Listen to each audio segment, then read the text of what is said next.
গেল কয়েক বছরে ফুটবল বিশ্বে নিজেদের শক্তি জানান দিচ্ছিল মরক্কো। সবশেষ কাতার বিশ্বকাপে ইতিহাস গড়ে সেমিফাইনালে খেলেছিল তারা। এবার লাটিন পরাশক্তি আর্জেন্টিনাকে কাঁদিয়ে প্রথমবারের মতো ফিফা অনূর্ধ্ব-20 বিশ্বকাপের শিরোপা জিতল আফ্রিকার দেশটি।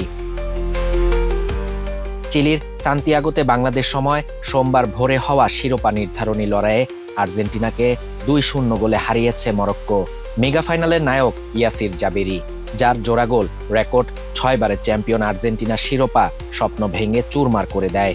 2007 সালের পর এবারই অনূর্ধ্ব-20 ফুটবল বিশ্বকাপের ফাইনালে উঠেছিল লিওনেল মেসিদের উত্তরসূরিরা। দীর্ঘ 18 বছরের খরা কাটাতে পারল না আর্জেন্টিনা, আরও লম্বা হলো তাদের অপেক্ষা। সদ্য সমাপ্ত টুর্নামেন্টটিতে টানা 6 ম্যাচ জিতে ফাইনালে ওঠা আর্জেন্টিনাকে শিরোপার দৌড়ে ফেভারিট ভাবা হচ্ছিল। যদিও ম্যাচ জুড়ে 76% বলের দখল আর 20টি শট নিয়েও প্রতিপক্ষের জালের দেখা পেল না আর্জেন্টাইনরা। উল্টো যতবারই বল পায়ে এসেছে প্রায় ততবারই আর্জেন্টাইনদের চাপে ফেলেছে মরক্কানরা। ম্যাচের মাত্র 12 মিনিটে দলকে এগিয়ে দেন উইঙ্গার ইয়াসির জাবেরি।